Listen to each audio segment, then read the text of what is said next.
I'm your host, Karen Christensen, and I'm back with Coral Rollyson, the biographer and writer about biography, whom I've had some great chats with. And I asked him to join us today to talk about why write biography, maybe why read biography as well. Hi, Carl. Yes, I hope there are some readers of biography out there. Good to see you, Karen. Good. Because you have quite an amazing list of people you write about. I mean, your very latest, I think I'm excited about you writing about Melville. But tell us what you're working on now. And then, I'd like to know why, if you have some general idea of why you choose to write biography, and then of course, does that apply to everyone? Yeah.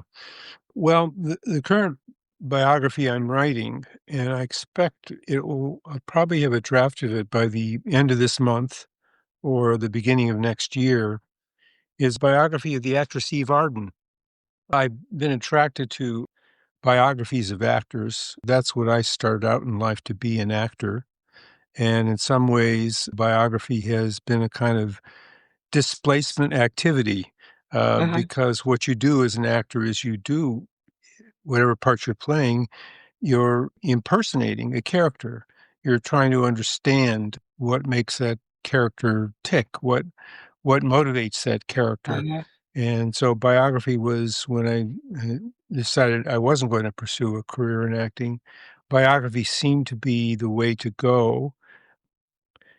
I guess the other thing I'd say about it is usually in some way, the subject that I choose to write about is it's autobiographical. I know I've said this to you before and said this to many people. Paul Murray Kendall wrote a book called The Autobiography, and he states in it every biography is an autobiography, that underpinning whatever that biographical account is, it says something about the biographer, which is a curious thing in a way, Very because curious. you when someone comes to say, I write a biography of Marilyn Monroe, they're not really that interested in they might be if I were giving a talk, but when someone picks up the book and, if I spend, say, the first 20 pages about why I like Marilyn Monroe or what interests me about Marilyn, they'll say, "Get Or on what you with it, have will in you?" common with Yeah, Marilyn or you have Monroe. and of course, I do think I have things in common Uh-huh. with Marilyn Monroe, Uh-huh. but it's sometimes I can with Dana Andrews, another actor, for instance, I do begin the biography briefly, but briefly, Uh-huh. explaining that there is something in my own life that particularly resonates with Dana Uh-huh. Andrews, and that's why I decided to write the biography. But Mhm. sometimes it's a subtext, and sometimes it takes me years, and I mean years, to understand why did I do that one? Uh-huh. Not that it wasn't a fascinating figure, but this happened when I was working on a biography of Martha Gellhorn, and it's suddenly the biography I had done before that was of Lillian Mhm. Hellman, and I Mhm. suddenly realized while I was interviewing somebody about Martha Gellhorn what it was specifically about Lillian Hellman that made me want to write her biography, and that had not, I swear, it hadn't occurred to me while I was writing the biography. In that case, you had there's a kind of trail, isn't there? Yeah. Connections between you kind of went from one figure, you ended up interviewing someone, and then because what came first? Lillian Hellman, Martha Gellhorn, did Rebecca Yeah. West come? Marilyn Monroe came first, Mhm. Lillian Hellman second, Martha Gellhorn third, then Rebecca West, and on and And on. then, of course, that led you to Jill Craigie and Michael Foot. Yes, ultimately, Right. yeah, in the So there 2000s, is a yeah. a path there. And then you have I mean, is that true with the actors that you've written biographies about? Are they connected? To some extent, but usually the connection is me. Uh, Uh-huh. I mean, that sounds obvious, but it means that there's something about those actors that I particularly connect with. Something about something that I've been writing about in biography that makes me wanna go on to this next figure. To go back to Eve Arden for a second, Uh-huh. one of the things that interested me about Sylvia Plath was the ways in which she was both a part of her time, as we all are, but also ahead of her time. in ways that make her still relevant and why people are still interested in her because Uh-huh. she's not Uh-huh. dated. There's nothing dated about Sylvia Plath. And Mhm. yet you can date her. You could talk about her Yeah. as a woman Yep. living in the 1950s. So Yep. one of the things that interested me about Plath's letters, for example, is on more than one occasion, she talks about how she does not want to become a career woman. That for her, she's got to be a mother, she's got to have children. When she goes to Cambridge, she's very scornful of the female dons. She treats them as sort of desiccated and removed from a full Mm. life. And she's not going to have that. She's going to be a poet. She marries a poet. She's going to be fully immersed in literary life, but she's going to have these children. And that's going to, and so what interested me about that was, and I've never been able to Sylvia Plath watched a lot of movies as a child, as a Mhm. young adult, and even into her maturity, and I can't locate yet a movie in which Eve Arden appears that Sylvia Plath saw. I can't believe, for instance, that Sylvia Plath did not see a movie like Mildred Pierce with Uh-huh. Joan Crawford and Eve Arden. Anyway, the point I'm getting at here is Eve Arden played career women. She played career women, and by playing a Oh. career woman in Hollywood movies, that meant she could never be the star. Very rarely do the stars play career women. Joan Crawford did in a few cases, it's true. Right, it wasn't But like in till general, yeah, in what was it, general, Mary it's Tyler Moore that was, yeah, you know, it's that I mean yeah, and Eve Arden is the precursor of actresses like Mary Tyler Moore. So, Uh-huh. whether it was just in this sort of the atmosphere of the times or whatever. And actresses have said this. For instance, Elaine Stritch said when she was offered some roles, "Not doing that one. That's an Eve Arden part. That's gonna type me. I'm gonna Oh. get typed." Now, the irony, and it's why I'm writing Eve Arden's biography, the thing that meant most to her in her life was not those movie roles. It was her family. It was her children. From a very early age, like Sylvia Plath, she said, "I'm gonna grow up and I'm gonna be a mother and I'm gonna have a big family." She adopted 2 girls and a boy, and then when she was in her mid-40s, she was 46, she didn't think she could conceive naturally. She gave birth to her last child, her son. And when you Huh. read her autobiography, Three Faces of Eve, most when the book came out, the reviewers were very disappointed because that's like a small part of her life as far as Eve Arden is concerned. But for reviewers and people who knew the movies, that was the big part they wanted to read about. So there weren't Mm. nearly enough anecdotes about movies and directors Uh-huh. and other actresses and things. She wanted to talk about her trip to Europe with her children and how she raised her children and how wonderful her second husband was in helping her to raise the children. And it was all about that. Hmm. Hmm. So, that interested me. Why, why someone like Sylvia Plath or Eve Arden makes those choices in a time in which women were more or less Mhm. forced to choose. Mhm. And it was very Mhm. difficult to be well, you got these, you know, categories: spinster, Yeah. career Blue woman. s blue stocking. Yeah, that kind of thing. Yeah. And So so the yeah, the paradox paradox. Yeah, intrigued you. very Yeah. much so in those Yeah. cases. Yeah. Yeah.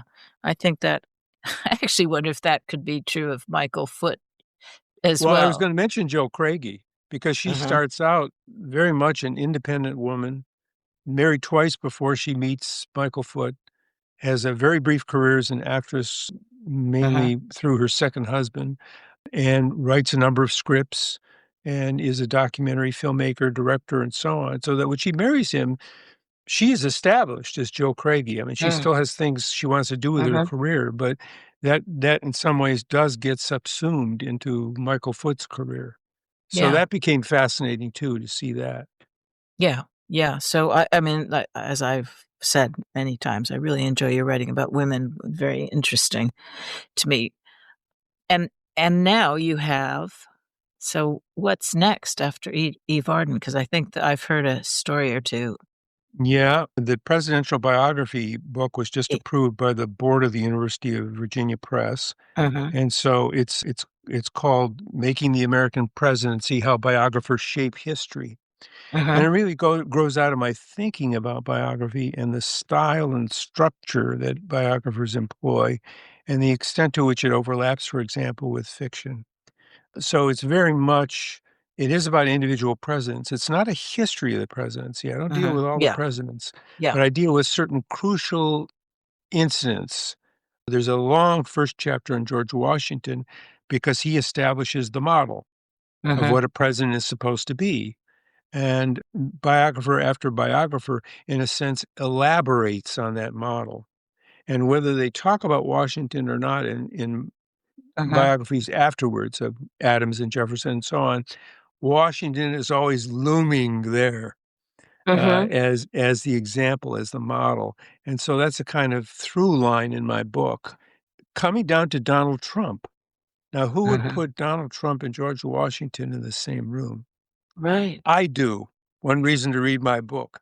I do. It's gonna oh, well, you are well timed. It's like What ama could George Washington and Donald Trump possibly have in common? I'll tell you what it is.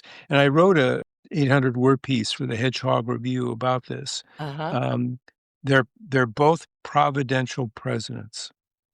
The core of Donald Trump's support, believe it or not, it's why he has this evangelical support, is he is God's messenger. Can you think of a more flawed vessel than Donald Trump? And evangelicals recognize this. Right. Yes. But what sealed him, and I think what made his second term possible, was the assassination attempt. When Mhm. the bullet whizzes past his ear, and he gets up and shakes his fist and says to the crowd, "Fight." That made it.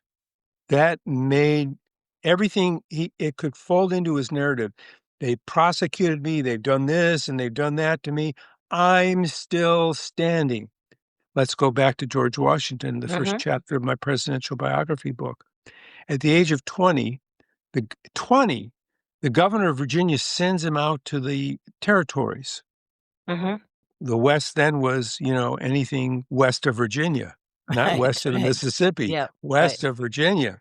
Ohio was the West. George Washington goes out, incredibly intrepid person, Uh-huh. and he goes out into this wilderness. He falls into a frozen water, and Uh-huh. survives that, and he finally has this battle with the French because he's Mhm. encroaching on Oh. French settlements, Mhm. Mhm. going up toward Canada, but Yeah. also the French are and the French Canadians are penetrating into Uh-huh. territory that the American colonists want. Uh-huh. And Washington gets in this battle. Bullets are whizzing all around him. Men are dropping all around him. Not a scratch on that guy. And he writes to his brother saying, Whoa. "The bullets are whizzing past me."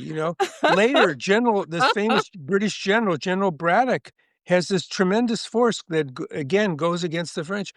Braddock is killed. There's Washington out on the field, bullets fly past him, nothing this guy, and he did this during the Revolution too, in New Jersey, where I live, when the line was crumbling, the Patriot line was Uh-huh. crumbling, and they're looking around. Here comes George Washington on his horse, you know, not at all scared, certainly, and not worried about these bullets, which, are taking down horses when they're not taking down men. And he's on this big horse, one of the great horsemen of his age.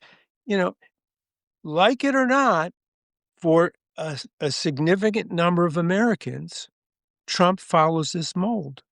There was a survey done. I can't remember whose poll it was. There are at least 30% of Americans who think that Donald Trump has been anointed by God to be president. Mm. I am sure that's true. I've spoken to evangelical old friends who, to me, it's just a staggering something I can't connect at I all. know. I had a neighbor who said this. That's Yeah, why it really hit me viscerally. I have people in my neighborhood who believe this. yeah. So it's from the outside, it's one of those belief a belief that seems I mean, one can be doubtful about other people's beliefs of all kinds, but this seems like this for me Yeah. is way a bridge way too far. But Yes, yes. still, what a great fascinating, curious, thought-provoking, Well, parallel. just to put a cap around this, and I say this Mhm, in this post I did on the Hedgehog Review site, the protest against Trump is no kings. That this mhm, country was founded on having no kings, yeah, that's true and it's not true. A good third of the population, historians estimate, a good third of the population were what were called loyalists. They wanted to mhm, remain British subjects. yeah, Another third really didn't care, and then a third, one way or the other, whoever wins, mhm, okay, I'll support that. And there were a third who were, fervent about uh-huh, America as a new nation. I still think that 30% survives. uh, I still think there are at least 30% of Americans who welcome a king. mhm, mhm, It's not so simple as saying this country was founded on no kings. You mhm, have to win that fight, and it turns yeah, out that fight is not over. it's not over. Yeah, yeah, no, that is a fresh perspective. I think your timing for publishing that is I just hope so, yeah. awesome. Do you mention memoirs? I was thinking about obviously, one reason that people write certain biographies is because somebody's famous or powerful, Yeah. important. You choose a subject, a celebrity, and but obviously you've contended with people who said, "I should write my own story." Now, Mhm. I don't know how many certainly presidents have written memoirs of various Yes. kinds. Yeah, yeah. Um, I don't deal so much with the president's memoirs. I could have. I think I could write a book on president's memoirs too and mm, what they leave out and how they yeah, couch, what they do say. But most presidential memoirs are pretty boring. mm, They're meant as policy documents in a sense as to burnish their reputation. So you might, yeah. quickly run out of talk about the president's memoirs, and that's why I was so interested in someone from the outside, in a sense, coming in and trying to evaluate a president as biographers do. Am I correct that Kennedy published, before he was president, a kind of memoir that about his time in the Navy He that was didn't. He was written written by s about. He th there was a movie made of his, he was heroic as Mhm, he was in the Navy during World War and rescuing men on PT-109 on that boat, right, but yes. he didn't, and in fact, he would have considered that as too transparent a political ploy. Instead, he did something even smarter. He wrote that book called Profiles in Courage, where he talks about Right. other presidents and how they made certain decisions that were not politically popular, but that have stood the test of time. I see, that's okay. I'm confusing those Yeah, 2 yeah, books. Yeah, yeah, yeah. So, memoir, you dealt with would j before we get we I wanna ask you about why people read particular sure. biographies, but the you have contended with this issue of people saying, "I" was it Rebecca West, Susan Sontag, that only I should have the right to write about my Especially life, and Susan, that's yeah, yeah. In fact, in Sontag's case and in Martha Gellhorn's case, they said nobody should write it, including me. That they didn't want to.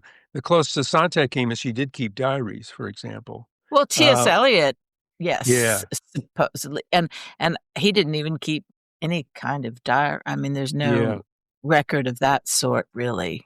I It like just Rebecca mm, West, yeah, because West was not hostile to biography. mhm, In fact, she handpicked 2 biographers. She picked Victoria Glendinning to write a short biography, mhm. and she picked this fellow named Stanley Olson to write the long biography.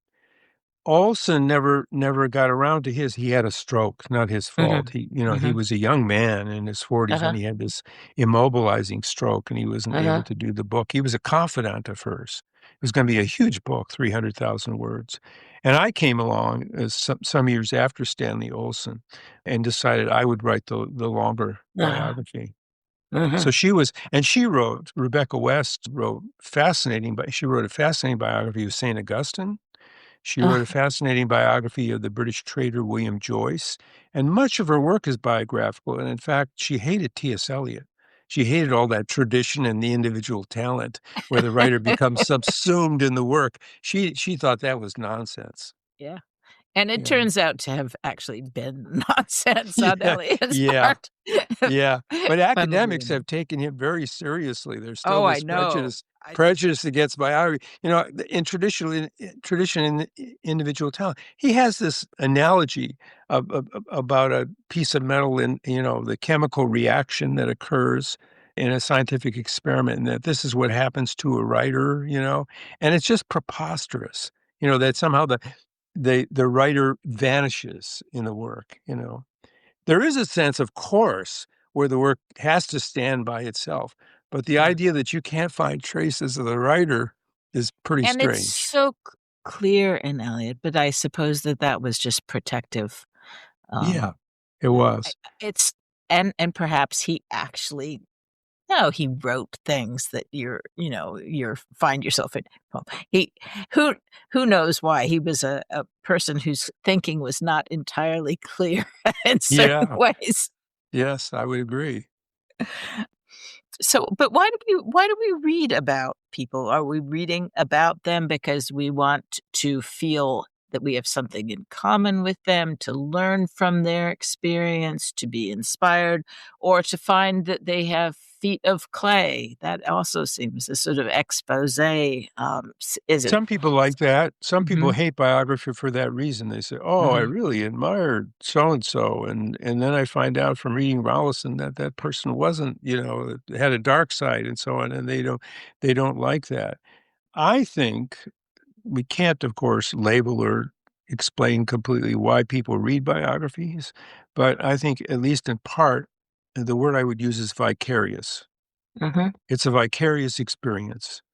If the biographer is any good, the biographer is able to put us in the subject's place by creating the environment, the culture, Hmm. drawing on letters, archives, interviews, all sorts of things to make us, and that's what I'm trying to do with all my books and with Eve Hmm. Arden, because Hmm. she wasn't very revealing, even in Hmm. her autobiography. And so I try to Uh-huh. explain Uh-huh. why, for instance, did she choose certain plays? Because she did a lot of summer stock after she was quite famous, Uh-huh. and didn't have to do summer stock, and yet she felt compelled to do Uh-huh. play after play, and each play is, like with the biographer, is vicarious. I Uh-huh. can see why she was attracted to certain roles. Now, I can explain it in terms of myself. I had to do Dana Andrews. Uh-huh. Why? Well, for a lot of reasons. As psychologists might say, it was overdetermined. Uh-huh. Uh-huh. I had to do Dana Andrews because he was born in 1908, or sorry, 1909. My father was born in 1910. I was interested in that generation that my father came Uh-huh. out of. Mhm. I was interested in the fact that in 1930, during the Depression, both Dana Andrews and my father were in California pumping gas. I was interested in Dana Andrews because in my favorite film, Laura, he plays a plainclothes detective. My father was a plainclothes detective. The affect of the plainclothes detective is something that Dana Andrews and my father share. The character, when you look very closely at the detective, Mark McPherson, and Laura, even though there's an intellectual in the film, Waldo Uh-huh. Lydecker, who sneers at him as being just a cop, when you look at the opening scene, you see Dana Andrews looking at various objects of art, objet d'art, in Waldo Lylecker's home, and it's not just random curiosity. He is, in some sense, a connoisseur. That's what the film is telling us. My father, who was a plainclothes detective, was also later in life a bartender, and in the way he talked to me, I can see now he was an intellectual. Uh-huh. And that so interests me that, where you can find this intellectuality in life. It's not just in the universities. That's absolutely so. That my in my work on third places, that has become really Yeah. clear. Yeah. really important. The dynamic of a third place is dependent on often the most interesting stuff comes from people who are not, your So so the other acknowledged, publicly yeah, that's acknowledged. right. And the other Yeah. thing about Dane Andrews that I didn't know this when I embarked on the biography was he he was pumping gas in 1930, but he wanted to be an actor. He was just pumping gas because he needed the money. Uh-huh.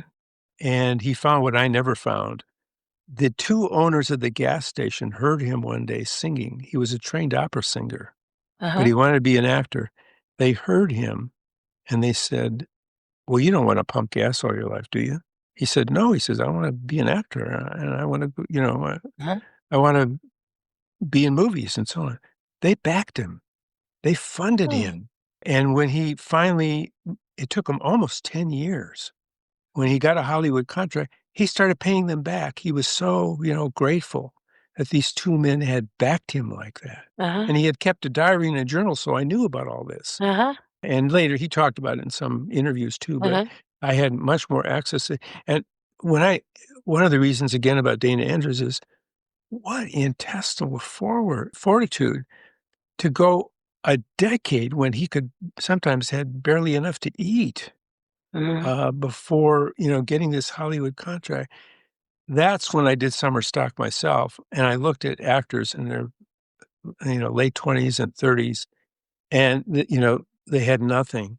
And I Yeah. couldn't I didn't have that kind I have a lot of intestinal fortitude in other ways, but I couldn't bring my I was too bourgeois, too middle class to say, "I just can't live like that from town to Yeah. town." That was so grim that the power of being the delight of being on stage wasn't enough to overcome that feeling.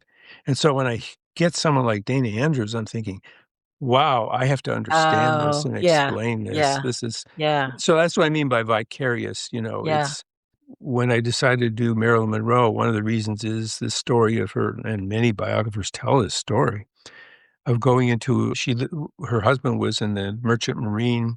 She's in a factory spray painting airplanes. In fact, some of the first Oh. drones and packing parachutes. And this photographer, Robert Conover, comes to the factory and he's looking for pretty girls and he Uh-huh. lights upon her and she's just a wonderful with no experience whatever, but he just finds her to be a wonderful model. Yeah. And he says to her, "You've got something. You could be a model, you could be an actress." And she has lots of disappointments like Dana Andrews along, between 45 and 52 before you could, in any sense, call her a star Uh-huh. and cancel contract and so on in the meantime.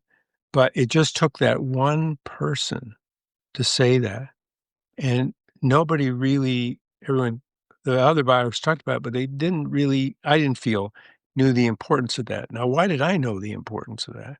I knew it because at 13, my father died. And shortly after that, I met a man named James Allen Jones. They just did a video on him in Detroit. He's 100 years old. The guy's still going strong. He was doing Shakespeare in Nolan Junior High School in Detroit. And I had just been in a speech contest and won, and my speech teacher said to me, "You might be interested in this guy, James Allen Jones." My father had just died. This is James Allen Jones, African American, played Othello 400 times, including in England, and he's teaching school, Nolan Junior High School in Detroit. And I go after school and I audition for him, and we sit in the front row, and I read like 10 lines from Julius Caesar, one of Uh-huh. Cassius's speeches. And he's sitting next to me and he puts his hand on me and he says, "You read beautifully. Changed my life. Changed my life right then." So S I knew what Marilyn Monroe was going through. I absolutely knew. Yeah. Yeah. Yeah. Boy, that's a testimony to the influence of a teacher too, Yes, there you were know? others too. I mean, Yeah, there but he are was the s first. but yeah, the influence we can have on others, so that I mean, that's a that's just touching. Which Um, gets me to Melville too, by the way. well, good, so let's c and I wanna talk to you. So you go into Melville because Melville also has a connection with your father, I know, and then I wanna talk briefly about Melville and Mumford. Yes, okay, yeah. Okay. Well, one thing I have in common with Melville is both of us, our fathers died when we were 13, and you can read all the Melville biographies you want. They kinda skip past that rather quickly. And, so in the first chapter, which is all I've written of my Melville biography, Mhm. I talk about what kind of impact that can have on a child, even though Melville never really dealt with that issue directly. Mhm. The other thing about Melville that interests me is he had this, incredible career, the first part of which he was very popular.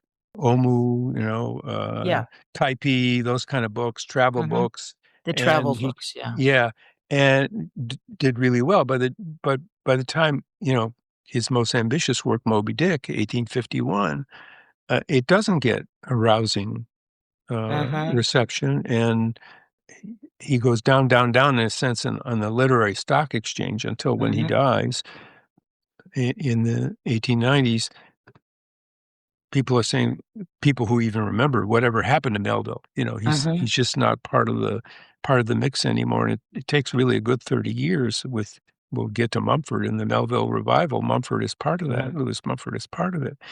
But what interests me, and which again, most biographers I think don't really quite explore, is when Melville gets to New York, where he was born 30 years later in the 1860s, he's a customs inspector. And various scholars just sort of make the assumption, oh, what a come down and so on. And it was in Mhm. some ways, but in other ways, he was really fed up with the literary life in a lot of ways.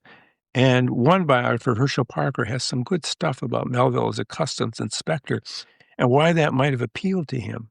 This making of lists and so on. Well, think of the cetology chapter in Moby Dick. There are connections to be made that are really quite interesting. But I'm sure there were really, really down periods. Melville, some biographers even think, might have been violent in some cases with his wife, for example, Mhm. because there was one daughter who didn't want to talk about him, who really seemed to have been turned off. My father was just like that. He had Hmm. gone from being a plainclothes cop in Detroit, rising very rapidly, and then leaving with my mother. Both of them were married to other people. That was a big, in that time, kind of scandal in the Uh-huh. family, so that Uh-huh. no one talked about.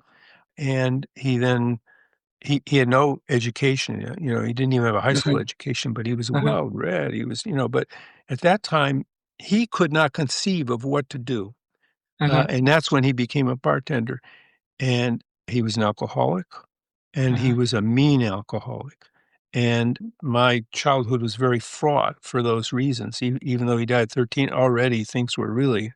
troublesome, really Mhm. traumatic. And so I'm interested in what's happening because one of Melville's children, his son, commits suicide. At least that's what it Yes. looks like to most Yeah. people. Yeah. And again, most biographers treat that as just a kind of, well, that's a mystery. Well, I think there are things to be said about how does a family reach that stage Mhm. and what did happen on that particular day. So they're kind of those kinds of things that I'm kind of interested in Melville, and I'm interested in as in my advanced age now, I feel I can bring myself into the books in some ways, that I have a Mhm. store of experience both as a biographer and as a person, which I can legitimately bring into the book. And I Mhm. was a little concerned when I did the proposal because I did it that way. And I thought, Mhm. this University of Virginia Press is going to go out to academics and they're going to say, oh, well, we don't need to know about this, that, and the other. Yep. They weren't like that at all. Those are the parts they were most fascinated in.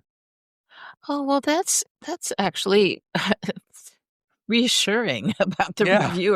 Well, that's what review made the book process. different, Yeah. First thing we're gonna say, "Well, there have been so many Melville biographies. How could Yeah. somebody possibly do something different?" Mhm. But So I think they that's like what I that. convinced them to do.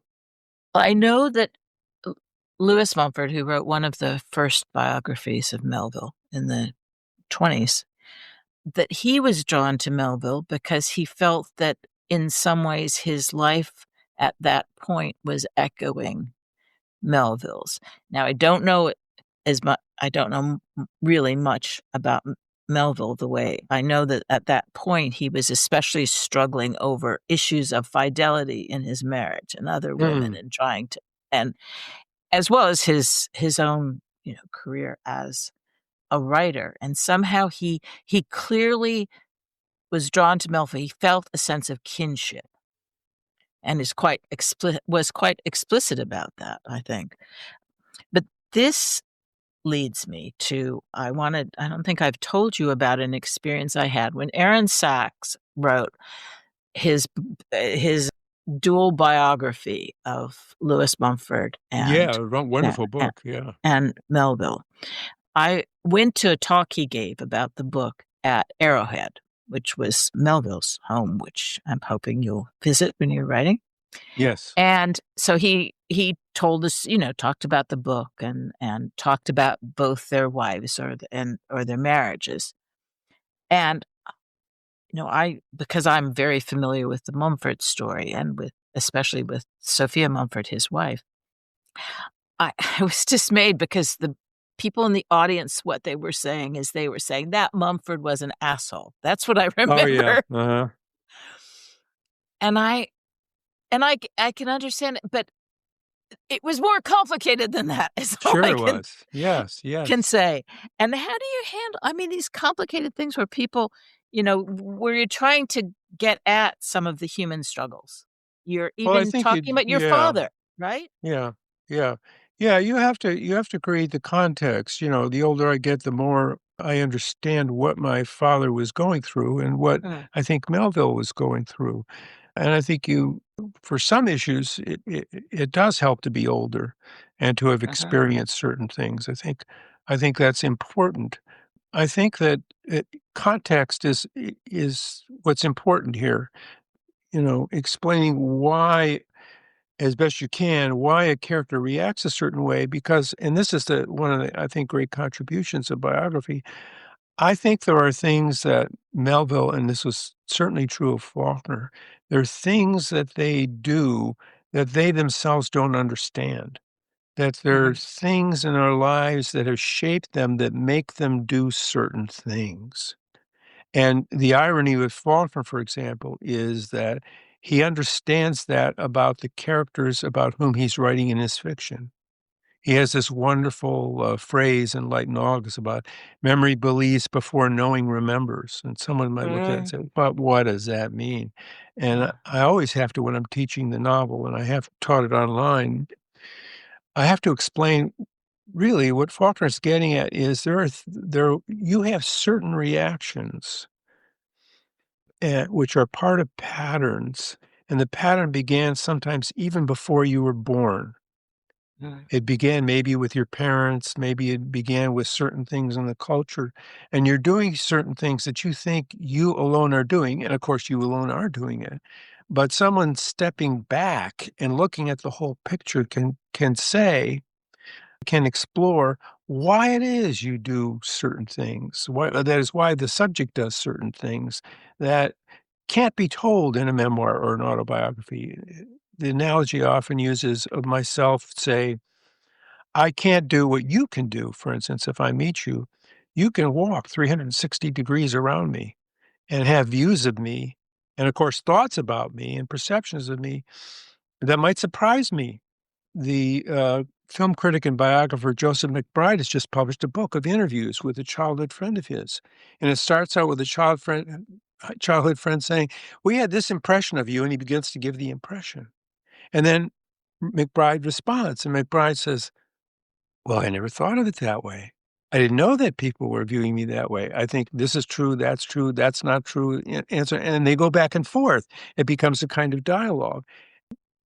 I think that's what biography is, even if the subject isn't there to have the dialogue. I had the enormous good fortune with, one book, A Private Life of Michael Foot, where it is a dialogue. The whole book is a dialogue between me and Michael and other people that I'm talking to about Michael, and the whole thing, like Boswell's Life with Johnson, which is mainly dialogue, yes, you learn yes, about the subject that way through the dialogue, and I become a character in a way that mhm. I can't quite become in my other books.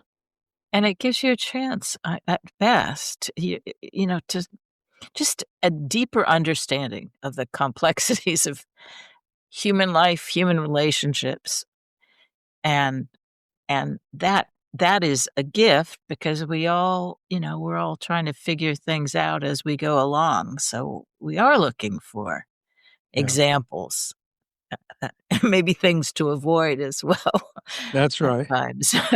But thank you very much. I'm looking forward to all these, and I have to say that the book about presidential biography is gonna be I think that's gonna be a hit. Well, I have to say, no, and I don't say this myself, just my own touting of the book, but when it went out to readers, both as a proposal and then the finished book went out to 2 readers, they said the same thing about the proposal and about the book. It's original. Nothing like this has ever been done. I've never said anything quite like that about my own work, Yeah, but I think in this case, it's true. yeah, and it certainly is timely for, our I can't remember what it's Whatever, called, but yes. the 250th anniversary, so that is certainly something to look forward to. Thanks so much for taking time to talk. My pleasure. Thank you, Um, Karen. thanks. Bye, Carl. Bye-bye. Thanks for joining me at The Way We Live Now, where we roam the world for ideas and inspiration. Please leave a comment and subscribe to the newsletter at karenchristensen.substack.com.